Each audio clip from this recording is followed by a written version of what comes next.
देखिए male reproductive, पहले तो जो हम लोगों ने पढ़ा था कि प्राइमरी और सेकेंडरी में difference. Primary those cells organs which produce gamete, which produce sperm, which produce ova, and which are under control of pituitary gland. And control of pituitary gland, तो पिट्यूटरी ग्लैंड से hormone कौन सा निकलता है? Gonadotropin. उसका नाम क्या है? एफएसएच और एलएच। इसमें मेल में इसका अलग फंक्शन है, फीमेल में इसका अलग फंक्शन है। तो मेल में इस हार्मोन का क्या फंक्शन है ये हमने आपको बताया था।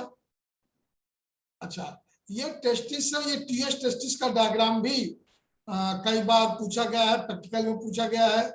ठीक है, ये सर्टोली सेल की बात अक्सर हुई है, इंटरस्टिशियल सेल की बात अक्सर हुई है। इन दोनों में डिफरेंस पूछा गया है कई बार। तो ये जो सर्टोली सेल है, कहीं नोट करना हो तो कहीं नोट कर लीजिएगा। सर्टोली सेल जो है ये बिग सेल होती है। अच्छा, इसका एक डायग्राम हम आपको बना दे रहे हैं अलग से साइड में। चलिए देखते हैं, इसका एक डायग्राम बना देते हैं जिससे बात और स्पष्ट हो जाए आपको।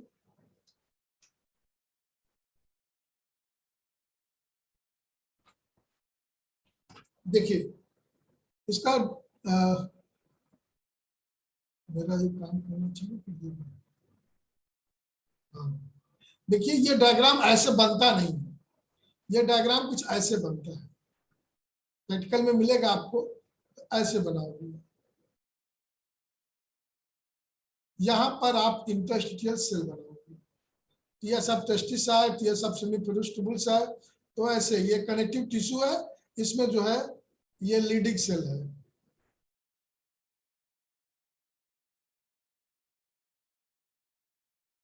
और इसके बाहर जो है आप देखिएगा, प्रैक्टिकल में बनाने को दिया जाता है और ये लोग बनाते नहीं है, गलत सही बना लेते हैं, क्योंकि ऐसे डायग्राम बहुत कम जगह दिया हुआ है। ये सर्टोली सेल है जो यहाँ क्लियर नहीं दिख रहा है, ये सर्टोली सेल है। और यहाँ पर स्पर्मेटोगोनिया है, इसको बोलेंगे। जैसे डायग्राम बना रहा हूं वैसे प्रैक्टिकल के लिए और बोर्ड के लिए भी ऐसा ही डायग्राम बनाइएगा। ये स्पर्मेटोगोनिया है। स्पर्मेटोगोनिया ग्रोथ फेज में जाती है तो एक बड़ी सी प्राइमरी स्पर्मेटोसाइट बनाती है। प्राइमरी स्पर्मेटोसाइट बनाती है। अब ये सब इस डायग्राम में नहीं दिख रहा है।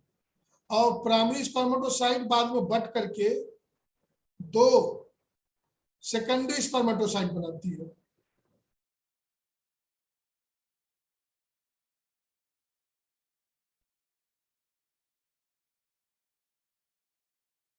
और ये दोनों सेकेंडरी स्पर्मेटोसाइट बाद में 4 स्पर्मेटिड बनाते हैं।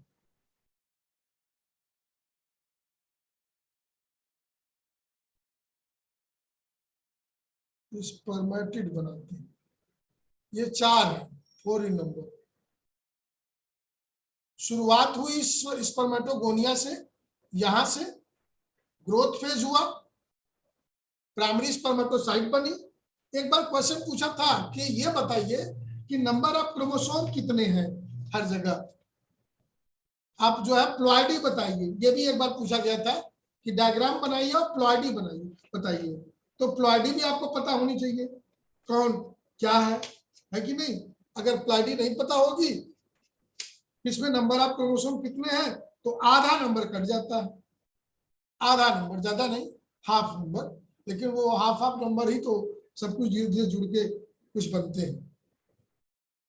तो अगर आप देखें तो जो प्राइमरी स्पर्मेटोसाइट है, यहां तक डिवीजन नहीं हुआ है, इसमें अभी डिवीजन नहीं हुआ है, ये इसी से इसमें बनी है। तो क्रोमोसोम अगर यहाँ 46 है तो यहाँ भी 46 ही होगा। और जब ये आधी हो जाएगी, 2 में बट गई सेकेंडरी स्पर्मेटोसाइट, तब क्रोमोसोम 23 हो जाएंगे। स्पर्मेटिड में भी 23 क्रोमोसोम्स रहेंगे और स्पर्म में भी 23 क्रोमोसोम्स रहेंगे। एक और बात है, वो क्या कि ये जो प्रोसेस यहां से चालू हुआ, स्पर्मेटोगोनिया से लेकर के स्पर्म बनने तक की पूरी प्रक्रिया कितने दिन लगेंगे? कभी कभी पूछा जाता है, नहीं भी पूछा जाता है।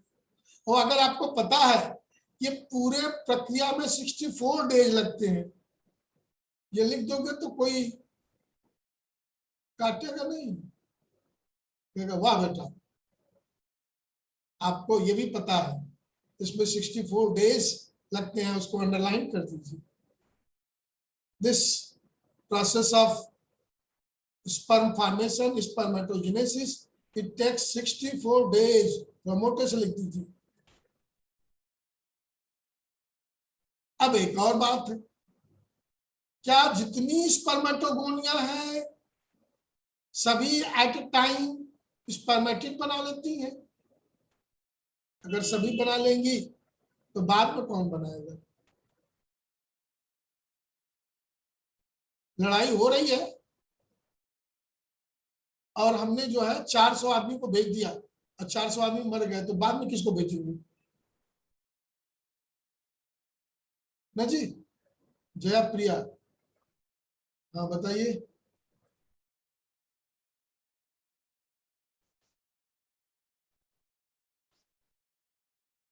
जया, सर अटेंडेंस लग गया? अटेंडेंस लग जाएगा, क्या दिक्कत है? अब आई हो ना? चलो कोई बात नहीं, लग जाएगा लग जाएगा, जब भी आई हो लग जाएगा। हम बाद में देख करके जो लोग का है उन लोग का भी निशान लगा देंगे। अब देखिए, ये जो सेमिफेस ट्यूबुल है, टीएस अब टेस्टिस कहेगा तो यही डायग्राम बनाओगे, याद रखना। प्रैक्टिकल फाइल में भी यही डायग्राम बनेगा, ये वाला नहीं बनेगा। ये बड़ी सी सर्टोली सेल है, इस पर कौन सा हार्मोन काम करता है? कलर भी है ना इसमें बदलने वाला?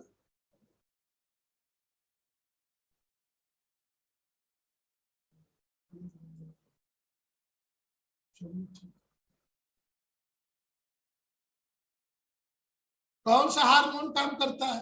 तो हार्मोन की भी बात ले लीजिए। तो FSH, this will act over this Sertoli cell, and LH, this will act over leading cell. This leading cell secrete male hormone, androgen, testosterone, और FSH क्या करेगा? It helps in this Sertoli cell to form spermatogenic factor that helps in formation of sperm from spermatid। Spermatid से जो sperm बनता है ये spermiogenesis है। बहुत कुछ पापड़ बेलने पड़ते हैं, मतलब एक सेल से स्पर्म बनना कायांतरण है, मेटामॉर्फोसिस है, so many changes occur. Tail बनेगी, मिडिल पीस बनेगा, माइटोकॉन्ड्रिया सर्कुलेट करेगी, एक्रोसोम बनेगा, तो so many changes occur, spermiogenesis. ठीक है, इसके बाद मेल रिप्रोडक्टिव सिस्टम पे आएंगे। अच्छा थोड़ा सा इसमें और बता दें, आप थोड़ा सा और बता दें। देखिए, मेल रिप्रोडक्टिव सिस्टम में हमने आपको बताया था, आप शुरुआत पिट्यूटरी ग्लैंड से कर रहे थे।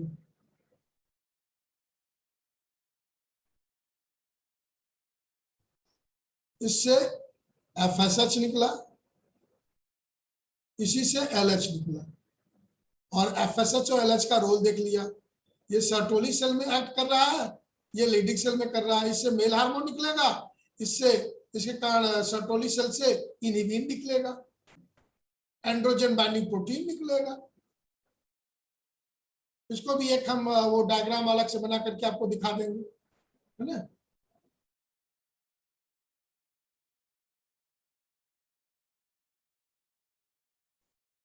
इसका इरेजर बहुत बढ़िया काम नहीं करता।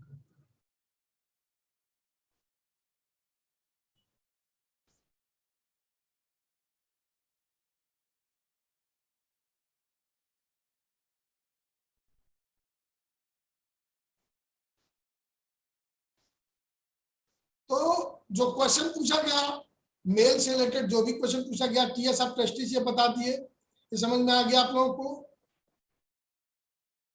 टीएस ऑफ टेस्टिस में क्या करना है, ये सर्टोली सेल बनाना है, ये लीडिंग सेल बनाना है, लीडिंग सेल का फंक्शन लिखना है, और spermatogonia, primary spermatocyte, secondary spermatocyte और स्पर्मेटिड लिखना है।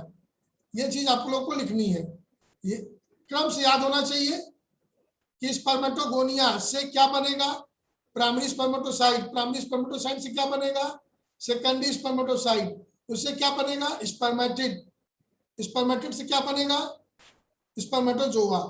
कहेंगे क्या बनने को,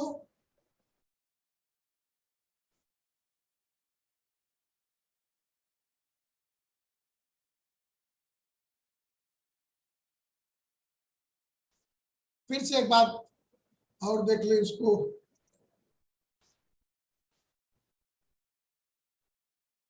मोटा पतला है,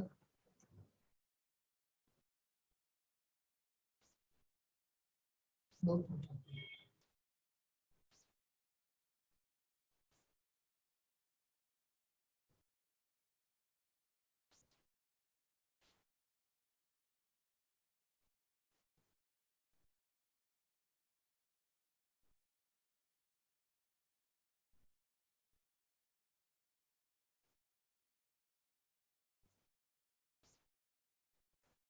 फिर से एक देख लीजिए,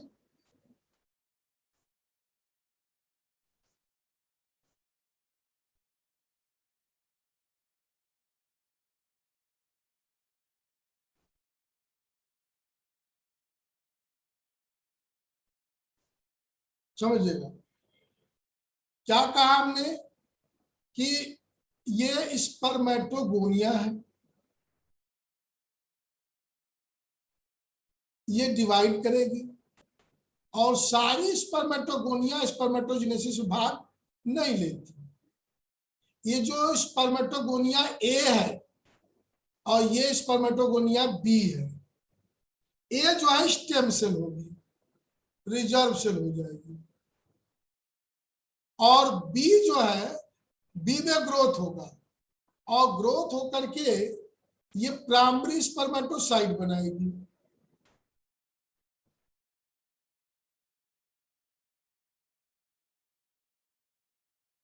Means this is the germinal epithelium. This will get divided into two type of spermatogonia. Spermatogonia A, which does not undergoes growth phase. When this B will be less, then it will again divide to produce B. And B, they undergoes growth phase. They undergoes growth phase to form primary spermatocyte. And this primary spermatocyte having 46 chromosome, it get divided into two. That is secondary. फिर से समझा दे रहा हूं, secondary, and this secondary again get split into two. तो ये बन गया spermatid. अब यहां से स्पर्म के बनने को नाम रखिए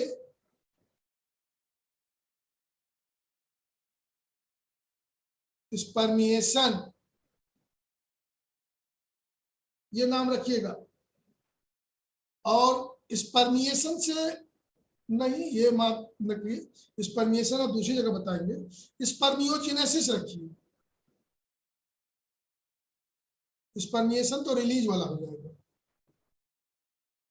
स्पर्मियोजेनेसिस ये बड़ा काम का चीज है, क्योंकि स्पर्मियोजेनेसिस और स्पर्मेटोजेनेसिस ये जब अंतर पूछ देता है तो लड़के घबरा जाते हैं,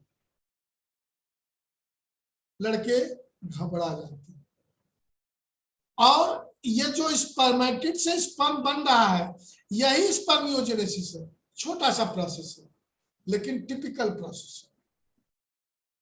उस टिपिकल प्रोसेस में क्या होगा अब समझिएगा कि एक क्रोमोसोम बनेगा, ये क्रोमोसोम है, न्यूक्लियस इलांगेट होगा और माइटोकॉन्ड्रिया स्पिंडल शेप्ड हो जाएगा और वो इसका मिडिल बॉडी बना देगा और सेंट्रियोल दो भागों में टूट जाएगा और एक सेंट्रियोल से फिलामेंट बनेगा और ये टेल बना देगा।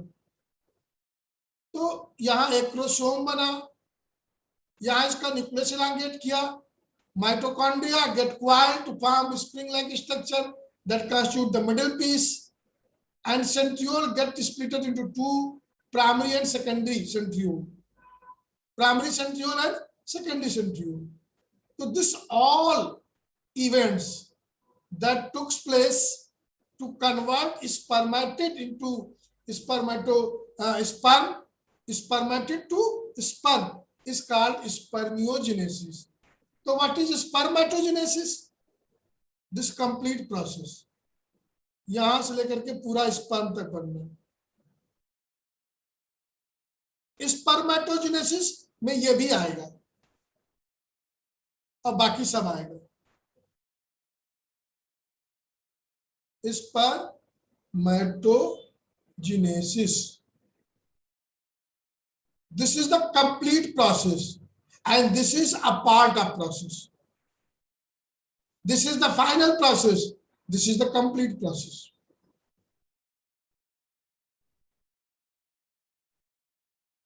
समझे? स्पर्मेटोगोनिया से स्पर्म बनना स्पर्मेटोजेनेसिस, स्पर्मेटिड से स्पर्म बनना स्पर्मियोजेनेसिस। एक लाइन में साफ साफ लिख दोगे, साफ साफ लिख दोगे, then you will get marks. अगर उसी में खिचड़ी बनेगी तो कुछ नहीं होगा। स्पर्मेटोगोनिया से स्पर्म का बनना, complete process, spermatogenesis, and part of this process in which metamorphosis occur, in which so many changes occur, that is called spermiogenesis. Diksha.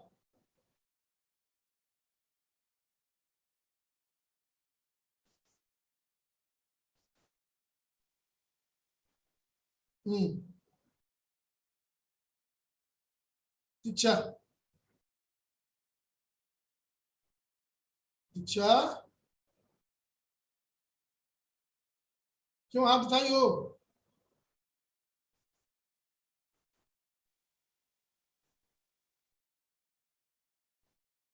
चलो लोअर हैंड, हाथ नीचे करो। इतनी बात समझ में आई?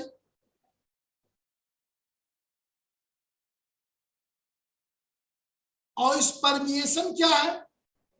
Release of sperm from Sertoli cell, spermiation. कोई बहुत बड़ी बात नहीं, एक लाइन में ही आंसर है, लेकिन आपको पता होना चाहिए। स्पर्मिएशन क्या है, स्पर्मियोजेनेसिस क्या है, स्पर्मेटोजेनेसिस क्या है। एक स्पर्म का बढ़िया सा डायग्राम बनाते हैं, कहाँ बनाते हैं? चलिए दूसरा अपना खोलते हैं, ये तो हो गया इसमें ना।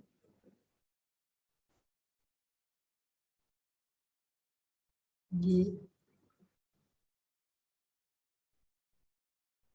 इसको यहाँ से बना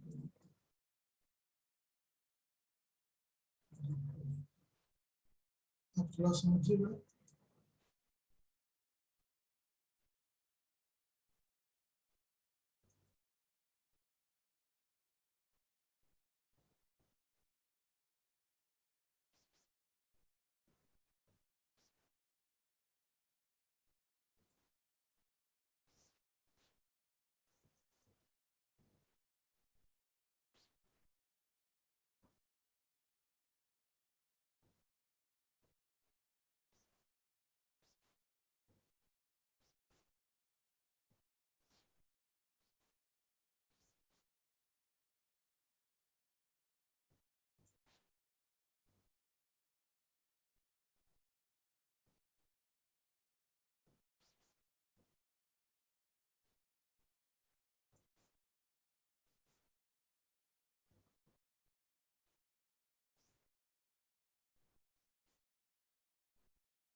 देखिए, एक कभी कभी 2 नंबर 3 नंबर में ये स्ट्रक्चर ही पूछा है, ये स्ट्रक्चर ही बना लीजिए।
This is proximal tubule.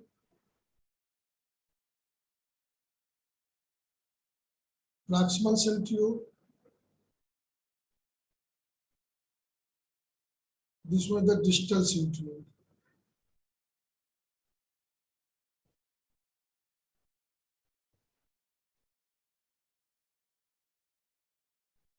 और डिस्टल सेंट्रियोल से एक्सियल फिलामेंट निकलता है।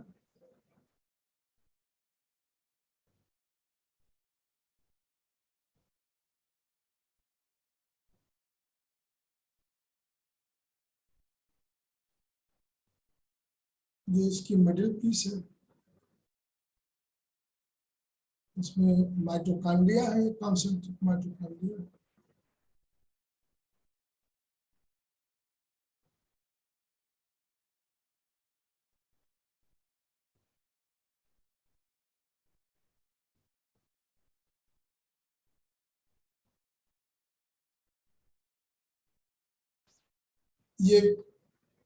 ये करीब अगर इसकी लंबाई देखें तो करीब 4.5 म्यू एम होगी। इसकी लंबाई देखें थोड़ा ज्यादा होगा, हमारे इस डायग्राम में नहीं समझ में आ रहा, इसलिए यहाँ लिख दे रहे हैं इसकी लंबाई भी, क्योंकि ये तो मैं नीचे ले जाता तो थोड़ा सा दिक्कत होती। और ये इसकी जो टेल है ये और लंबी है, ये जो है 50 म्यू एम है। तो उस प्रोपोर्शन में आप डायग्राम बना लीजिएगा। हमारे में टेल छोटी हो जाएगी तो आप अपनी टेल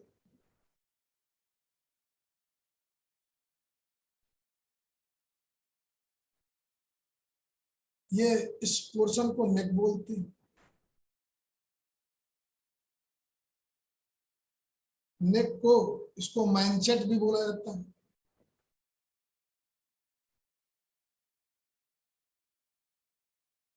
मैंचेटी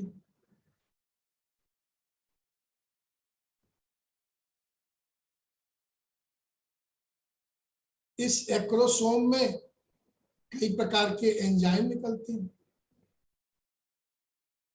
उसमें एक एंजाइम है ही एल्यूरोनिडेज।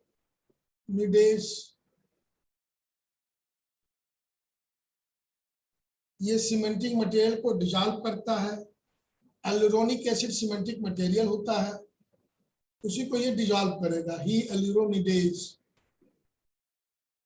और एक कोरोना पेनिट्रेटिंग एंजाइम होता है, नाम तो लग रहा है जैसे कोरोना में छेद करने वाला।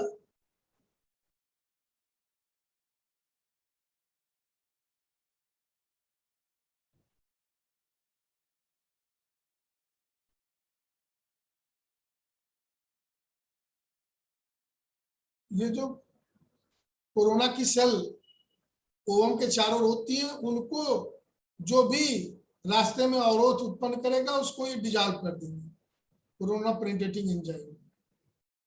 और एक होता है जोनल आइसिन,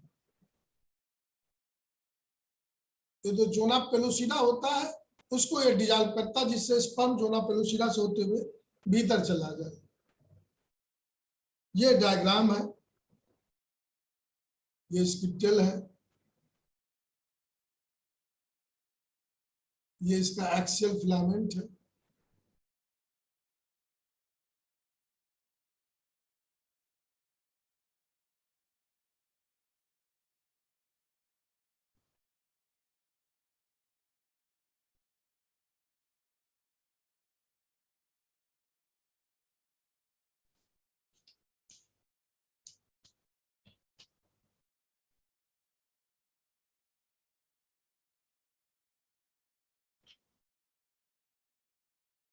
और जो ये मिडिल पीस है नेक का, तो ये नाम हो गया। कभी कभी मिडिल पीस का नाम भी पूछता है, नेबन कर्न। नेबन कर्न मिडिल पीस है, मेंजिटी नेक है। ये कॉम्पिटिटिव एग्जाम के लिए और थोड़ा सा आपको ज्यादा समझाने के लिए ये चीजें कहीं लिखे रहोगे तो काम आएगा। टाइम लग रहा हम लोग का हो गया, बन गया। Yes, sir.